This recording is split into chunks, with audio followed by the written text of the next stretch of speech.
y a mí me tocaba ir a entregar los cojines e ir a entregar los pasteles a las cafeterías de ahí de alrededor de... ¿Desde su infancia? Desde mi infancia, sí. Yo ya venía de haber observado a mi padre, desde luego, ya venía de haber iniciado con la entrega de los pasteles, de los cojines de mi madre. En alguna ocasión vendí escobas, periódico de la tarde, llegué a venderlo también, porque yo quería aprender y quería trabajar. Claro.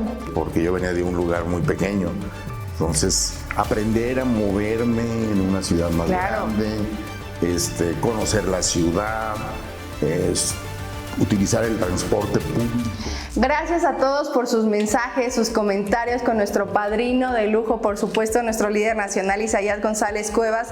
Bienvenidos sean a este segundo capítulo de Liderazgos con Historia y tengo de verdad el honor de presentarles a todas y todos ustedes a un gran líder, a un gran ejemplo justamente de perseverancia y ustedes seguramente lo conocen. Él es el licenciado Gabriel Antonio Trujillo Campo, líder por supuesto, secretario general de Sumatec Croc Jalisco. Líder, muchísimas gracias por estar con nosotros. Gracias a ustedes, a ti en lo particular, Edith, por tomarnos en cuenta y por invitarnos a participar en este ejercicio, ¿no? Y en este intento por conocer más a fondo a nosotros los líderes de los diferentes estados de la República. A mí en lo particular me corresponde representar el estado de Jalisco y con mucho orgullo y gracias a la confianza de mi líder nacional Isaías González Cuevas estamos al frente de nuestra organización en el estado de Jalisco, haciéndolo con muchas ganas, con mucho trabajo, con mucha entrega, con mucha dedicación y aprendiendo permanentemente. Ahorita dijo algo muy importante, aprendiendo. Esto es a lo largo de la vida y justamente decía, este espacio es para conocer más allá de los líderes, su historia de vida, su historia por supuesto de liderazgo y cómo es que empiezan. A mí me gustaría, líder, que nos platicara en dónde nació. ¿Es de Jalisco? ¿No es de Jalisco? ¿Dónde nació? No, yo nací en Mazatlán, Sinaloa. Wow. Siendo muy joven, todavía niño, 14 años, me fui a vivir a Guadalajara, Jalisco. De los 0 a los 14 años, entonces usted y su familia son de Mazatlán. Somos de Mazatlán. Afortunadamente mi madre, con 95 años, wow, vive. Saludos. Vive en Mazatlán. Muchos saludos a mi querida madre. Wow, pues ejemplo de verdad. De ahí me dice, a los 14 años ya se van a Jalisco. Yo me voy. O no con la familia. No, estaban en Guadalajara 3 hermanos míos realizando sus estudios y yo me fui a entrar a la prepa de la Universidad de Guadalajara. ¿Por qué toma esa decisión? Porque todos tenemos como un antes, un después, un parteaguas en nuestras historias de vida. ¿Por qué decide irse? Porque había un camino ya hecho por parte de mis 3 hermanos mayores. Yo tengo 3 hermanos, 2 hombres y una mujer mayores que yo y una mujer menor que yo. Y mis primeros 3 hermanos ya estaban en Guadalajara, en la Universidad de Guadalajara estudiando. Y yo quería lo mismo. Claro. Desde luego, ¿no? Había inclusive cierta resistencia de mi padre y mi madre, porque ya había más alternativas en ese entonces en mi natal Mazatlán, Sinaloa, y en el estado de Sinaloa. Pero lo que yo quería era irme a Guadalajara y a tener la oportunidad de estudiar en una universidad de esa calidad y de iniciar mi trayecto de vida, ¿no? Así es. ¿Sus padres en ese momento a qué se dedicaban? Mi madre siempre fue una extraordinaria ama de casa. Wow. Siempre. La labor más grande, sí, definitivamente extraordinaria. La labor más grande.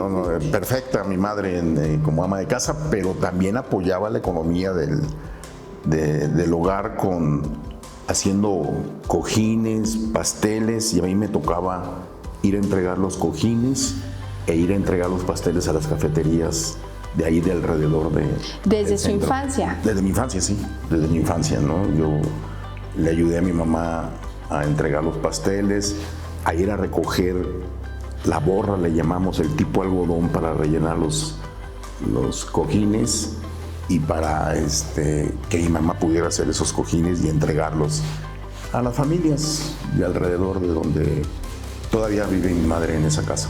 Wow. En el centro histórico de... ¿Cuántos años tenía más o menos usted cuando repartía los cojines y todo lo que hacía su mamá? 11, 12 años, aproximadamente 11, 12 años. Wow. Y andaba.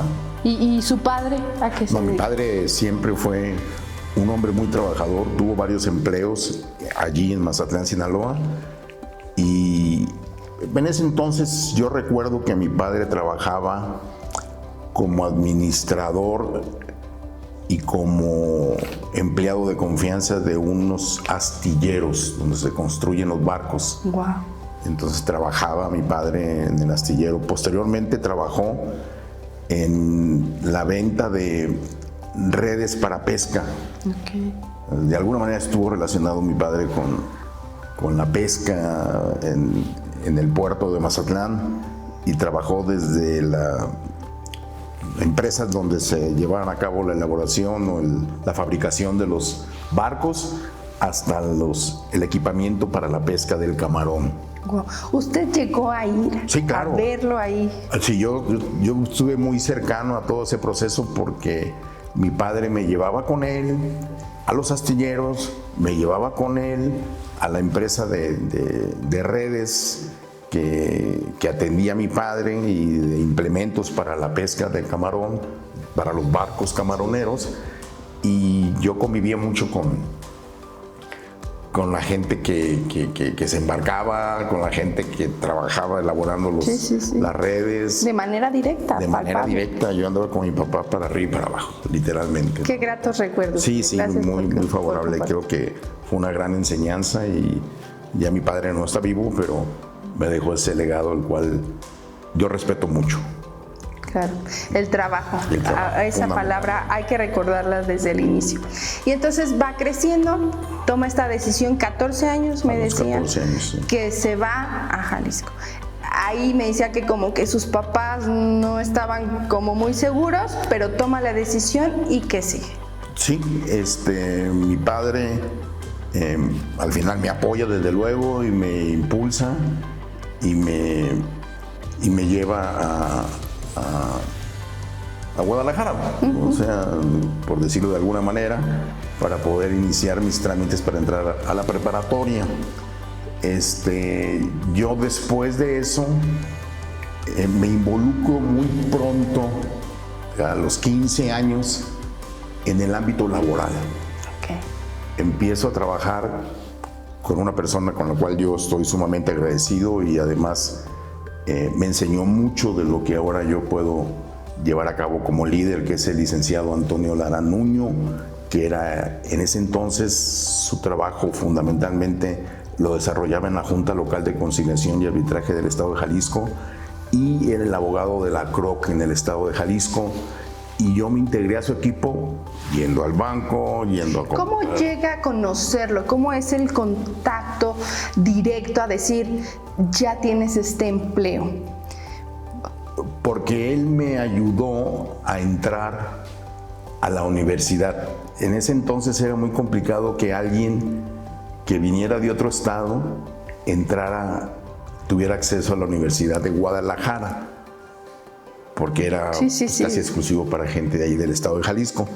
Entonces él me ayudó con conocidos que tenía, con ciertas personas, para yo poder entrar a la prepa de la Universidad de Guadalajara, y él yo iba a gestionar con él el trámite para entrar. ¿Y ese lazo con él directo cómo sucede? O sea, ¿quién los presenta? ¿Usted fue de manera personal? Él era esposo de una prima hermana mía. Okay. Mi prima Guadalupe Sánchez. Es que fíjense, voy a hacer un paréntesis, líder.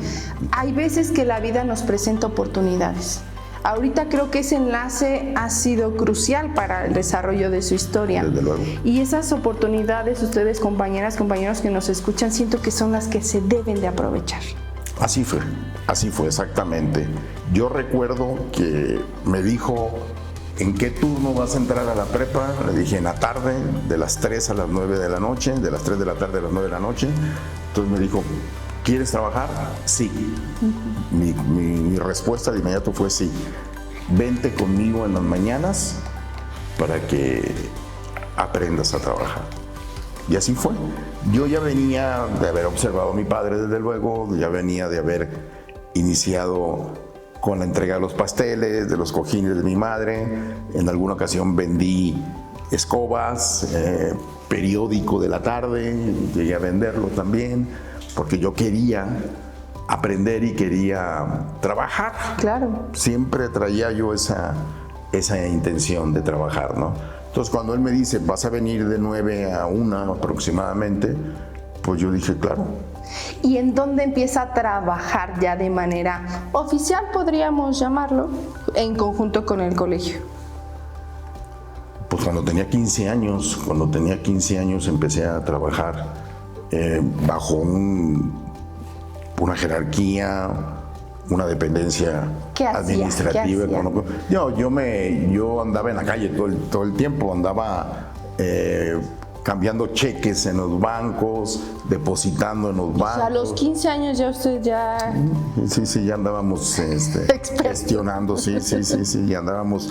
También empecé... ¿No le dio miedo, líder? ¿No tenía este miedo, este nervio, es decir, hoy no la vaya a regar? Que a veces muchos de los que nos ven o nos escuchan pueden estar en este proceso. No, sí, sentía temor. Primero porque yo venía de una ciudad muy pequeña, y Guadalajara, la segunda ciudad más grande del país, se me decía en ese entonces Nueva York, ¿no? Para mí, sí. Porque yo venía de un lugar muy pequeño. Entonces, aprender a moverme en una ciudad más grande, conocer la ciudad, utilizar el transporte público que en mi ciudad de origen, en mi puerto, no era común porque todo estaba muy cerca. Y estarme subiendo a los camiones, perderme, bajarme, volverme a subir, y estar con la responsabilidad desde muy joven de... Pues oiga, un cheque, simplemente ya vas a ir a cambiar un cheque, ya conlleva una gran responsabilidad, ¿no? Sí. Y de ahí así se lleva su prepa en sus estudios junto con ese empleo. Con ese empleo, exactamente. ¿Y qué viene después? Después viene... el nacimiento de mi primera hija, muy joven. Wow, ¿cuántos años? Yo tenía 20 años. Muy joven. Muy joven, ¿no? Mi hija se llama Carmina. Saludos a Carmina. Carmina, muchos saludos a mi hija. Nació y mi función de padre en ese entonces, ¿no? Mi función de padre, de aprender pues con mi trabajo, con mi primera esposa, con mi hija Carmina como padre. Y pues también muy joven, ¿no? Yo quería vivir, tenía muchas ganas de vivir y de aprender. Y bueno, pues la vida me fue enseñando y fui equivocándome desde luego y fui corrigiendo conforme. Como cualquier ser humano. Exacto. Cualquier ser humano. ¿No? Esa es la idea, que vean las historias de vida que son tangibles y que todos pasamos por esos procesos de vida, de aprendizaje y de historia. Pero dicen, líder, que un hijo viene a impulsarte, no a frenarte, es un motor, que es un botón que activan para a veces ponernos las pilas que nos faltaban. Sí, desde luego, ¿no? Y así lo experimenté muy joven, lo cual para mí fue extraordinario, fabuloso en mi experiencia. Y duré varios años con mi hija nada más. Y después me volví a casar con mi esposa Gabriela y tengo otros 2 hijos, ¿no? Un hombre y una mujer, Humberto Trujillo y Carla Trujillo también. Saludos también a Humberto y a Carla. Ahorita tocó algo muy importante, los hijos. ¿Qué significan para usted, para Gabriel, sus hijos? No, pues son, como te decía, mis 3 hijos son mi motor, son algo que siempre están presentes, independientemente de que ahora sean adultos que tienen su propia vida y están construyendo su propia vida, pero siempre en mí están presentes. Y lo digo porque me han permitido pues esa energía que requiero para seguir desarrollando mis proyectos, inclusive profesionales, ¿no? Yo creo que todos los seres humanos tenemos momentos difíciles y momentos muy favorables, y gran parte de la energía y el impulso que me lleva a mí en lo particular para seguir adelante y seguir desarrollándome son mis hijos. Sí, son mis hijos. Eso es algo que cuando tengo momentos de flaqueza, como cualquier ser humano, recuerdo, se viene a mi cabeza el recuerdo de mis hijos, de mis 3 hijos, Carmina, Humberto y Carla, y sigo adelante, ¿no? Y sigo. Son su lugar seguro. Sí, Son su lugar seguro. Y es mi fuente, ¿no? Es mi energía, es mi impulso, es mi motivación, mi motor de vida. Para el ámbito laboral, quiero que me hable ahorita como papá. ¿Qué consejo les da a sus hijos en el ámbito laboral que nos puedan ayudar a los demás? Yo, definitivamente, el principal consejo es que no importa que se cometan errores, no importa que haya momentos difíciles, que siempre hay oportunidades para seguir adelante, pero hay que estar en el intento permanentemente. Hay que estar intentándolo, hay que estar impulsando, hay que estar buscando las alternativas, las oportunidades, porque las oportunidades se presentan y hay que aprovecharlas, pero también hay que buscarlas. Sí, estoy de acuerdo. Hay que buscar las oportunidades, y el trabajo es algo fundamental. Así es, no podemos estar sentados, ¿verdad? Que sí hay milagros, pero hay que buscar esos milagros, dicen por ahí. Y entonces ya estaba dentro a esa edad, es papá, en todo ese proceso tiene su segundo matrimonio, y laboralmente, ¿cómo va creciendo dentro de la CROC? No, pues empecé a involucrarme más en la cuestión sindical, porque empecé a mostrar mucha inquietud y empecé a investigar, porque yo no nada más primero hacía ese tipo de trabajo, del cual me siento muy orgulloso de haber tenido la oportunidad de aprender, de involucrarme en un horario, de involucrarme en un respeto a las jerarquías, a las formas, pero yo quería más. Sí. Y ese más significaba involucrarme en el sindicalismo, porque mi gran amigo y mentor, el licenciado Antonio Lara Nuño, también él empezó a ejercer un liderazgo más fuerte y más directo, como sindicalmente hablando. Entonces, cuando yo veo que él empieza a repuntar sindicalmente, pues yo me le pego. Claro. Y de alguna manera permanentemente le estoy pidiendo la oportunidad. Y en cuanto él ve que yo tengo ya más años y más experiencia, me da la oportunidad y empiezo como delegado en empresas, en una fábrica de papel, en una empresa de instalaciones eléctricas, de grandes instalaciones eléctricas, y empiezo a administrar contratos colectivos de trabajo, pero involucrado con el liderazgo, claro, como delegado sindical. Y de ahí, ¿cómo fue ya su salto actualmente, como conocemos, como secretario general de Jalisco Insumati? Como te lo comento, Edith, ¿no? Yo, después de ser delegado sindical, pues quería más. Eso es importante. Quería más oportunidades y quería involucrarme, no nada más como delegado sindical, en la dirigencia de las organizaciones sindicales, en los comités ejecutivos para la toma de decisiones. Claro, nunca dejé el contacto con las y los trabajadores dentro de las fuentes de trabajo. A mí me tocaba ir 2-3 veces a la semana a las empresas. En ese entonces no había celulares, en ese entonces no había medios de comunicación como los que actualmente existen. Tenías que tomar nota, tenías que gestionar en el departamento de personal, así se denominaba en ese entonces, y tenías que ir resolviendo caso por caso y tenías que ir a comunicarle al trabajador a su puesto de trabajo la resolución. Entonces, para recabar la información también me tocaba ir al puesto de trabajo y me tocaba atender la situación, tomar nota y buscar la solución del problema en el área correspondiente dentro de la empresa.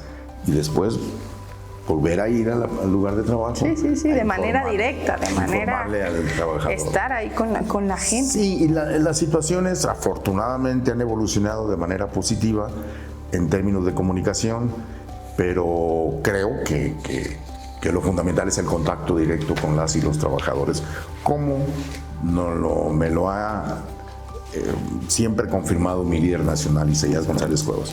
Estar en contacto con los trabajadores es lo fundamental. Él ha estado conmigo en Jalisco, recorriendo empresas palmo a palmo con las y los compañeros trabajadores. Ha estado en empresas del campo, piscando con los trabajadores, mi líder nacional. Y eso, lo cual para mí es un gran ejemplo y una gran muestra de liderazgo. La idea de esta entrevista, líder, también es una pregunta fundamental que les vamos a estar haciendo a todos nuestros invitados. Es si considera usted que un líder nace o se hace. Yo creo que el líder tiene ciertas características de origen, pero las circunstancias le permiten el desarrollo de esas características y el liderazgo se hace. Porque no dudo que haya seres humanos que tengan esas características de liderazgo, pero que no aprovechan, no tienen la oportunidad de desarrollar esas capacidades, esas cualidades, esos elementos que te permiten desarrollarlo.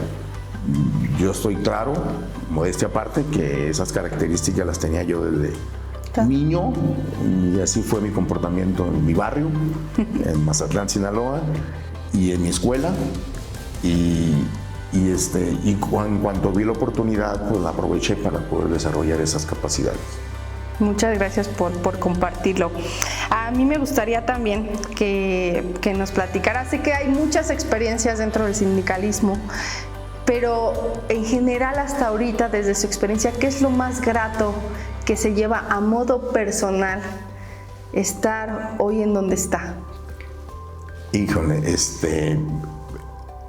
la satisfacción de poder servir a las y los compañeros trabajadores. Eso es algo extraordinario. Como líder, estar siempre al frente, esa es una situación que como líder debes de estar cubriendo permanentemente. Es algo que nace, y yo en lo particular así lo hago afortunadamente, y poder estar atendiendo y resolviendo la problemática de la colectividad. Y llega el momento que se individualiza, porque yo he estado en reuniones donde me preguntan, un trabajador se me dice en una reunión en una fuente de empleo, me dice, entonces, ¿usted es el chido? Y yo le dije, sí, estoy a la orden, ¿qué se te ofrece? ¿Usted es el que está al frente de aquí, de todo el equipo? Así, inclusive un poco brusco el compañero. Y le dijo, sí, yo soy. Pues quiero decirle que gracias a usted le salvaron la vida a mi hijo. Wow. En el Seguro Social, sus compañeros, parte de la estructura sindical. Wow. Esas son las satisfacciones. Y me ha tocado en la calle que me saluden y que me abracen mis compañeras y compañeros trabajadores, porque en alguna ocasión se les apoyó y se les resolvió su problemática laboral, que es esencial en la vida. Así es. Y es fundamental, y el líder lo ha dicho, o sea, de nuestra vida laboral también depende nuestro estado emocional, nuestro estado económico, el entorno en el que nos desenvolvemos, la relación con la pareja. La verdad es que es una base fundamental e importante que me da gusto de verdad que nos apoye y nos lo comparta. Y la verdad es un gusto poder platicar el día de hoy con usted de manera más cercana y conocerlos más a fondo, que esta es la idea.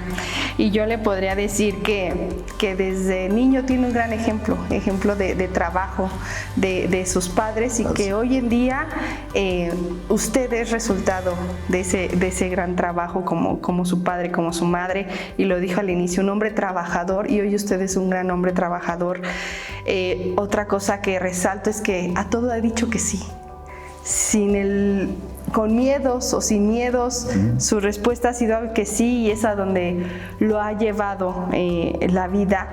Y algo muy puntual es que siempre y por más. Usted lo dijo, que quiero más, quiero más, quiero más, y eso creo que es un gran mensaje como englobando todo esto, que no nos debemos de conformar y que depende de nosotros ese más. Sí, definitivamente, ¿no? Yo creo que, como ahorita me lo está señalando Edith, tuve el ejemplo de mis padres, Humberto y María Elena, y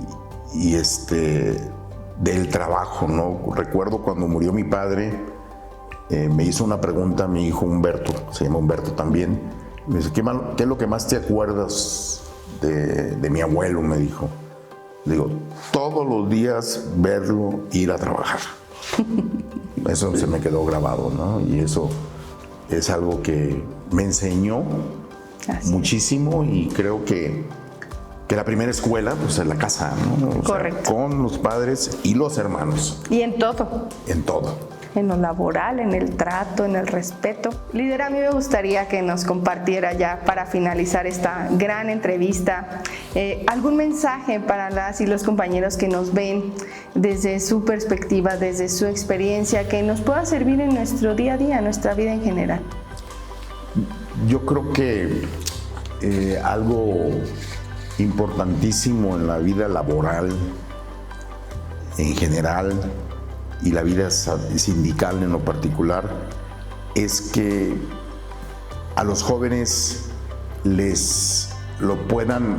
tengan la inquietud y busquen conocer las organizaciones sindicales. Y yo estoy convencido, porque lo he vivido durante toda mi vida, 50 años conociendo el ámbito laboral, ya sea trabajando o con la persona que me involucró aquí en el medio sindical. La organización sindical es respuesta y solución a muchos problemas, hablando de la colectividad inclusive, ¿no? O sea, yo siento que los jóvenes le tienen miedo a la colectividad, y creo que deben de perder ese miedo, porque en la colectividad está parte fundamental de la identidad, que tiene que ver obviamente con cuestiones laborales y profesionales, y la solución a gran parte de la problemática. De eso yo puedo decirlo de manera objetiva, porque mi experiencia sí me lo ha marcado, pero también soy parte de una organización sindical, la CROC Nacional, dirigida por mi líder nacional, Isaías González Cuevas, que va más allá del centro de trabajo, de la función de líder dentro del centro de trabajo, que vamos más allá, brindándole opciones y alternativas a las y los compañeros trabajadores para que tengan herramientas y recursos para poder vivir mejor él y sus familias. Eso es trascendental, ¿no? Porque está claro que como decíamos hace rato, la energía, el entusiasmo para poder desarrollarte profesionalmente la adquieres en tu entorno, con tu familia, en el lugar donde vives o cómo vives. Y nuestro líder nacional ha ido a eso, ¿no? A buscar fortalecer esos esquemas que te permitan un buen desarrollo laboral, profesional, y por ende que tengas buenas oportunidades y las aproveches para poder mejorar. Correcto. Para poder mejorar. Le agradezco de verdad. Gracias a ti. Nuevamente por estar aquí con nosotros, por el tiempo, por abrir más allá su corazón, compartirnos esta historia de liderazgo. Muchísimas gracias. Es el licenciado Gabriel Antonio Trujillo Ocampo, por supuesto secretario general de Sumate CROC Jalisco. Síganlo a través de las redes sociales, justamente, que van a aparecer en este momento en pantalla. Y muchas gracias, líder. Gracias a ti, Eli. Nos vemos la próxima. Nos vemos la próxima. El placer fue mío, de verdad, en otra historia más, por supuesto, de Liderazgos con Historia. Muchas gracias.